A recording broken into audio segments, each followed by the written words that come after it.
जी अस्सलाम वालेकुम dear student, कैसे हैं। माइक्रोसॉफ्ट वर्ड के अंदर जो हम टेबल फॉर्मेटिंग हम सीख रहे थे, तो आज उसी का पार्ट सेकंड जो है उसके ऊपर हम वर्क करेंगे।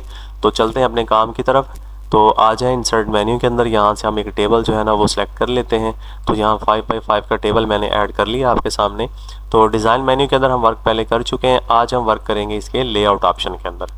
तो लेआउट के अंदर सबसे पहली चीज़ क्या आ रही है वो आप यहाँ पे देखिएगा, सिलेक्ट का ऑप्शन है हमारे पास कि अगर आप सिलेक्ट करना चाहते हैं किसी सिंगल सेल को, कॉलम को, रो को या टेबल को, तो आप सिलेक्ट कर सकते हैं। इसका आसान सा तरीका है कि कर्सर जिस सेल के अंदर होगा और आप इधर से आके सेल सेलेक्ट करेंगे, वही वाला सेल हाईलाइट हो जाएगा, कॉलम वही वाला हाईलाइट होगा, यानी जो उसी रेंज के अंदर होगा, और उसी रेंज वाली जो क्या होगी, रो सेलेक्ट हो जाएगी जिस सेल के अंदर आपने कर्सर रखा हुआ है। अगर आप सेलेक्ट टेबल करते हैं तो पूरा टेबल आपका क्या होता है, हाईलाइट होता है। ठीक है। अच्छा, फिर कुछ प्रॉपर्टी जो है ना वो मैं एडजस्ट करना आपको बताऊंगा इसके अंदर। तो गौर कीजिएगा, मैंने इसको ऑटो फिट टू कंटेंट कर दिया, इसका साइज यहाँ से आके टेबल का साइज छोटा हो चुका है, और मैं कुछ टेक्स्ट जो है वो इसके नीचे लिखना चाह रहा हूँ। अकॉर्डिंग टू टेक्स्ट जो है हम टेबल की प्रॉपर्टी को सेट करना सीखेंगे।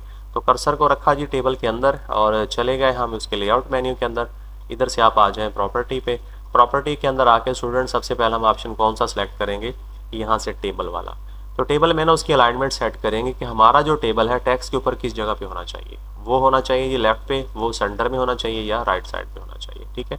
जैसे मैंने सेंटर किया और रैपिंग स्टाइल क्या है, नॉन है। अब जैसे मैं ओके करता हूँ, टेबल क्या होता है इसके सेंटर के अंदर आ जाता है। प्रॉपर्टी में फिर चलते हैं हम ये, अगर आप रैपिंग स्टाइल के साथ लेना चाहेंगे देन क्या होगा, जैसे अराउंड कर दिया, यहाँ पे मैंने लेफ्ट अराउंड कर दिया। ठीक है। अब इसमें क्या होगा, टेबल तो लेफ्ट साइड पे अपेयर होगा ही होगा, लेकिन क्या होगा उसके सामने जो है ना हमारा टेक्स्ट भी आ जाएगा। तो आई थिंक ऑप्शन जो है इसके अंदर देखिएगा, ओके हमने किया हुआ है। यहाँ से चूँकि स्पेस नहीं हमने यूज़ की हुई, तो स्पेस अगर देंगे तो टेक्स्ट आपका उसी के मुताबिक क्या होगा, एडजस्ट होता चला जाएगा। यानी उसने जो टेक्स्ट हमारा है वो क्या होगा, टेबल के साथ चलेगा। तो क्वेश्चन की क्या करें, जब टेक्स्ट हम टाइप कर रहे होते हैं तो स्पेस चूँकि वर्ड्स वगैरह होते हैं, तो इस तरह से आप क्या है रैप भी कर सकते हैं। फिर आ जाएं, अगला ऑप्शन जो है इसी तरह से लेआउट के अंदर जाके आप प्रॉपर्टी पे आ जाएं और रो के, अब रो के अंदर जाके हम क्या करेंगे, रो के हाइट को, रो की हाइट जो है ना हम सेट कर सकते हैं यहाँ से। अब मैं यहाँ पे आके टेबल को मैंने रैपिंग स्टाइल उसका नॉन करके लेफ़्ट पे अप्लाई कर देता हूँ, और रो साइज़ जो है ना यहाँ से मैंने बढ़ा दिया, सेलेक्ट किया। जैसा कि रो नंबर 3 शो कर रहा है कि उसका साइज़ जो हमारा सेट होने जा रहा है, तो यहाँ से मैंने हाइट को बढ़ा दिया। जैसे मैं नेक्स्ट रो करता हूँ, आप पीछे गौर कीजिएगा कि उस रो की हाइट क्या है, ज़्यादा हो चुकी है। अब रो नंबर 4 सेलेक्ट हो चुकी है, इसको भी क्लिक करके अब क्या कर सकते हैं, इसका साइज़ ज़्यादा कर सकते हैं। अच्छा, इसी तरह से आगे कॉलम की तरफ आप आ जाएं, कॉलम का जो विड्थ है वो भी आप एडजस्ट कर सकते हैं। ठीक है। तो रो वाला जो ऑप्शन मैंने अप्लाई किया था, जब हम इसको ओके करते हैं जाके देखिएगा 2 रो का हमारा साइज़ था वो आपका क्या हाइट ज़्यादा हो चुकी है। अब हम कॉलम की तरफ चलते हैं। अगर किसी स्पेसिफिक कॉलम की विड्थ को ज़्यादा करना चाहते हैं देन क्या करेंगे, प्रॉपर्टी में आ जाए और यहाँ से कॉलम की तरफ आ जाए। सेलेक्ट किया, कॉलम नंबर 4 सेलेक्ट है, यहाँ से जाके मैं उसकी विड्थ बढ़ा रहा हूँ। ठीक है। नेक्स्ट, देखिएगा विड्थ ज़्यादा हो चुकी है। नेक्स्ट को सिलेक्ट कर लें, इसकी विड्थ ज़्यादा कर दें, नेक्स्ट, तो विड्थ क्या हो जाएगी, ज़्यादा हो जाएगी। अच्छा, अगला ऑप्शन इसके अंदर है सेल का। ये होता है टेक्स्ट की अलाइनमेंट के साथ, कि अगर आपने टेबल के अंदर कोई टेक्स्ट वगैरह लिखा हुआ है, जैसे मैं इसको फिलहाल ओके कर रहा हूँ, यहाँ टेक्स्ट मैं कुछ लिख देता हूँ जो कि टॉप पे अपेयर हो रहा है। अब मैं प्रॉपर्टी में जाता हूँ और ऑप्शन यूज़ करूँगा सेल। अब टॉप है ना, तो टेक्स्ट टॉप पे शो हो रहा है। अगर हम सेंटर करेंगे तो क्या होगा, सेंटर के अंदर आ जाएगा, और अगर आप इसको जाके बॉटम करते हैं तो टेक्स्ट क्या होगा, यहाँ पे जाके आपका बॉटम साइड पे अपेयर हो जाएगा। तो इस तरह से आप क्या है प्रॉपर्टी को एडजस्ट कर सकते हैं। जैसे टेबल की जो पोजीशन है वो एडजस्ट हो सकती है, रो की हाइट, कॉलम की विड्थ, या टेक्स्ट को सेल में कहाँ रखना वो एडजस्ट किया जा सकता है। इस ऑप्शन को मैं ओके कर रहा हूँ। नेक्स्ट इसके अंदर हमारा ड्रा टेबल का था। ड्रा टेबल जो है हम पहले पीछे परफॉर्म कर चुके हैं, आप वो डिज़ाइन के अंदर आता है। आ चुके हमने वर्क करना है किसके साथ, इसके लेआउट के साथ। तो चलते हैं इसके अगले पोर्शन की तरफ जाके, डिलीट का ऑप्शन है। अब गाइस इसके अंदर क्या होगा कि अगर आप किसी सेल को डिलीट करना चाहते हैं, किसी कॉलम को करना चाहते हैं, रो या टेबल को करना चाहते हैं, तो आप ये कर सकते हैं। इसका तरीका सेम ऐसे जैसे हमने सिलेक्शन के वक्त किया था, यानी जिस सेल के अंदर आपका कर्सर होगा वही वाला डिलीट हो जाएगा, वही वाला कॉलम डिलीट होगा, वही रो, और अगर आप टेबल पे करते हैं तो सारा टेबल आपका डिलीट हो जाएगा। चलो मैं जी कॉलम करता हूँ, जो जिसमें टेक्स्ट लिखा हो तो वो कॉलम हमारा क्या है, यहाँ से डिलीट हो चुका है। अगले ऑप्शन इसके अंदर आ जाए, रोज़ को या कॉलम को अगर आप मज़ीद ऐड करना चाहते हैं देन कैसे करेंगे। अब इंसर्ट अबव एंड ब्लू का ऑप्शन जो है रोज़ के लिए इस्तेमाल होगा। यानी जहां आपका कर्सर पड़ा है आप इसके ऊपर रो लेना चाहते हैं या जहां कर्सर पड़ा है उसके नीचे रो लेना चाहते हैं, तो इन ऑप्शंस को यूज़ कर लेंगे। सेम इसी तरह से लेफ़्ट और राइट कॉलम के लिए इस्तेमाल हो जाएंगे कि इंसर्ट लेफ़्ट, यहाँ जहाँ पर आपका कर्सर है उसकी लेफ़्ट साइड पे नया कॉलम चाहिए या जहाँ पर आपका कर्सर है उसकी राइट साइड पे नया कॉलम चाहिए, तो ये आप कॉलम्स ऐड कर सकते हैं। नेक्स्ट ऑप्शन इसके अंदर आ जाता है मर्ज का। अगर सेल्स को मर्ज करना चाहते हैं, बाज़ वक़्त होता है कि नीचे दो कॉलम ऊपर उनका हेडिंग सेम है, तो हम क्या करते हैं सिलेक्ट कर देते हैं दोनों को, उन दो कॉलम्स को सिलेक्ट करके या दो सेल्स को सिलेक्ट करके आप क्या है मर्ज करवा सकते हैं। मर्ज से क्या होगा, वो दोनों एक ही हो जाएंगे। स्प्लिट सेल के अंदर स्टूडेंट बिल्कुल सिंपल सा ऑप्शन है कि अगर आप तकसीम करना चाहते हैं एक सेल को मल्टीपल सेल के अंदर, अब देखो कर्सर मैंने यहाँ रखा, मैं कहता हूँ इसके 2 बन जाए 3 बन जाए तो स्प्लिट सेल पे आ जाए। नंबर ऑफ कॉलम कितने 2 चाहिए, कहता मैंने 3 लगा दिए। अब रो तो एक ही है जो सिलेक्ट की हमने, तो क्या होगा उसके अंदर 3 आपके कॉलम बन के आ जाएंगे, ठीक है। और इसी तर्ज के ऊपर हम क्या करेंगे, आगे टेबल को भी स्प्लिट कर सकते हैं। इसका क्या होगा कि आप कर्सर जहाँ आपका पड़ा है उसके बाद आप स्प्लिट टेबल करेंगे तो टेबल आपका 2 हिस्सों में डिवाइड हो जाएगा, तो स्प्लिट कर सकते हैं आप इसको भी। नेक्स्ट आ जाए स्टूडेंट, इसके अंदर ऑप्शन हम साइज़ की तरफ चलते हैं कि सेल के साइज़ वगैरह को कैसे एडजस्ट किया जाता है, टेक्स्ट कैसे फिट होगा। आप इसके अंदर आप आ जाएँ ऑटो फिट के ऑप्शन में। यहाँ पर क्या है हमारे पास वेरी सिंपल कमांड कि ऑटो फिट टू कंटेंट। अब देखो हमने पहले टेबल के अंदर कर्सर को रखा हुआ है, ऑटो फिट टू कंटेंट करेंगे, साइज़ उसका छोटा हुआ, किसी भी सेल में कर्सर रख के जब लिखना शुरू करेंगे तो कॉलम का साइज़ बड़ा होता चला जाता है। दूसरा ऑप्शन है ऑटो फिट टू विंडो, तो टेबल के साइज़ को विंडो के मुताबिक यानी जितना पेज हमारा है उसके मुताबिक एडजस्ट कर देगा, ठीक है।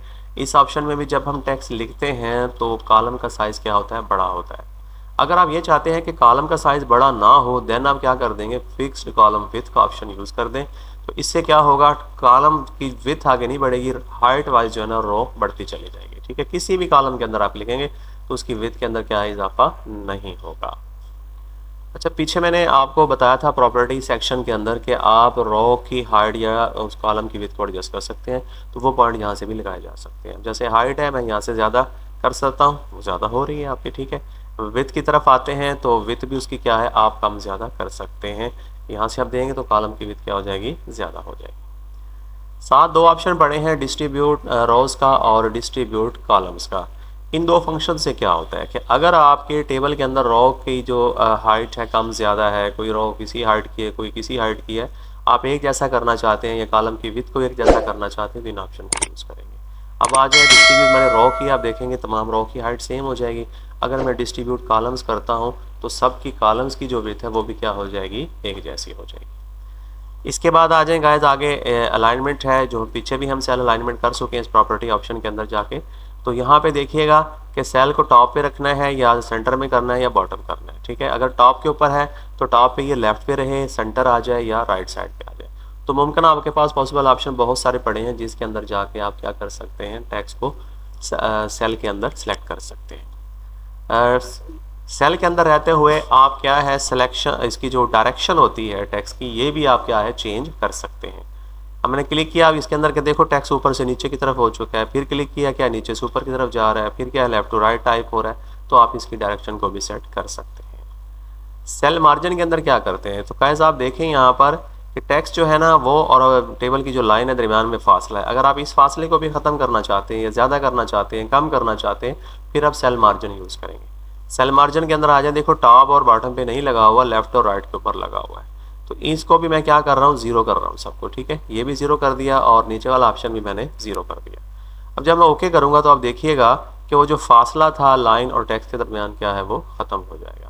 तो इस तरह से मार्जिन भी आप सेट कर सकते हैं इसका। सॉर्ट कमांड से है वैल्यूज़ को वही तरतीब लगाना, ये गुज़श्ता वीडियो के अंदर मैं आपको सिखा चुका हूँ कि आप कैसे तरतीब लगा सकते हैं। तो इसके अंदर एक इम्पोर्टेंट ऑप्शन जो है वो हमने परफॉर्म करना है, ये रिपीट हेडर रो का है। तो गाइज़ मैं इन टेबल्स को एक बार डिलीट करके एक नया टेबल आपके सामने ऐड करता हूँ। तो ये वाली जो रिपीट हेडर रो कमांड है इसका ताल्लुक होता है कि अगर आपका जो टेबल है वो मल्टीपल पेजेस के ऊपर है, जैसे मैंने ये 5 कॉलम्स और यहाँ से जाके मैंने 200 रोज़ ले ली, इसका मैंने जब टेबल बनाया तो अब गौर करेंगे हमारा टेबल क्या है, मल्टीपल पेजेस पे आ चुका है। अब यहाँ पे देखिए कि फर्स्ट रो के अंदर तो हमने हेडिंग्स दे दी यहाँ पर, जैसे मैंने रो नंबर, नेम ये यूज़ कर लिया, क्लास यूज़ कर ली, उसकी फ़ी का जिक्र कर दिया, इस तरह से उसका एड्रेस कहाँ का है ये जिक्र कर दिया। अच्छा, अब गौर करेंगे ये फर्स्ट पेज के ऊपर तो हेडिंग हम दे चुके हैं। अब एक तरीका तो ये है कि आप खुद यहाँ पे लिखें जाके। तो इस तरह से देखो 2-4 पेजेस पे तो हम कर सकते हैं। अगर कोई 1000-1500 पेजेस आपके पास आएंगे देन आपके लिए मुश्किल हो जाएगा।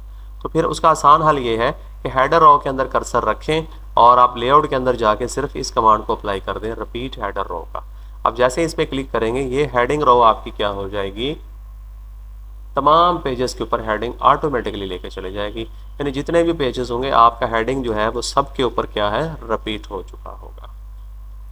इसी तरह से आ जाए अगली कमांड गाइस, जिसके अंदर पड़ी है कन्वर्ट टू टेक्स्ट की, कि अगर आप टेबल को ख़त्म करना चाहते हैं कि टेक्स्ट सिर्फ रह जाए तो उसके लिए आप क्या करेंगे, कन्वर्ट टू टेक्स्ट इस्तेमाल कर लें। ठीक है, और यहाँ पर क्या किया मैंने, पैराग्राफ में लेना चाहता हूँ, जैसे देखो ओके किया, टेबल ख़त्म और क्या हो जाएगा, सिर्फ पैराग्राफ हमारे बच जाएंगे। तो गाइज मैं इसको अंडू कमांड से टेबल को वापस लेके आ रहा हूँ। अभी हमने इसके ऊपर एक फंक्शन और लगाना है, वो हमारा है फार्मूले का, कि आप वर्ड के अंदर फार्मूले कैसे इस्तेमाल कर सकते हैं। अच्छा फ़र्ज़ करो जैसे यहाँ पर हम कहते हैं ये नंबर 1 है, नेम उसका है जी अली है, क्लास उसकी ICS है, 2500 उसकी फ़ीस है। ठीक है, एड्रेस उसका मैंने दे दिया यहाँ पर कि वो मुल्तान का है। ठीक है, इसी तरह से मैंने दूसरा स्टूडेंट इंटर कर दिया, उसका नाम क्या है जी, उमर है। ठीक है, वो क्या है, वो FSC है उसकी, और उसकी फ़ीस क्या है जी, मैंने 3000 यहाँ पे मेंशन कर दी। कहाँ से ताल्लुक़ है उसका जी, कबीर वाला से ताल्लुक़ है। ठीक, अच्छा इसी तरह से ना रिकॉर्ड्स आपके काफ़ी मेंशन है और आप टोटल चाहते हैं, जैसे ये फ़ीस क्या है टोटल चाहते हैं, तो यहाँ टोटल लेने के लिए क्या करेंगे, फार्मूला अप्लाई करेंगे। फार्मूले पे आ जाए, आप गौर करें, देखो ऑटोमेटिक उसने पिक कर लिया equal to sum. Sum function होता है जमा के लिए। अब अबव मीन क्या होगा कि ऊपर वालों को जमा कर दें। तो जैसे मैं ओके करूँगा तो उनका टोटल क्या होगा आपके सामने आ जाएगा। तो स्टूडेंट इस तरह से कोई भी फार्मूला आप इसके ऊपर अप्लाई कर सकते हैं। यहाँ पे फंक्शंस को देखें तो डिफरेंट फंक्शन आपके पड़े हैं जो वर्ड के साथ काम कर सकते हैं यहाँ पर। ठीक है, तो उम्मीद करता हूँ कि ये जो लेआउट मेन्यू हमने आज डिस्कस किया है इसकी भी आपको समझ आ गई होगी। तो मज़ीद भी अगर कोई इसके अंदर मसला दरपेश हो तो आप मुझे कमेंट सेक्शन में पूछ सकते हैं। और वो स्टूडेंट जिन्होंने चैनल को सब्सक्राइब नहीं किया वो चैनल ज़रूर सब्सक्राइब कर लें ताकि आने वाली हर वीडियो जो है वो आप तक पहुँच सके। अपना ख्याल रखिएगा, अल्लाह हाफिज़।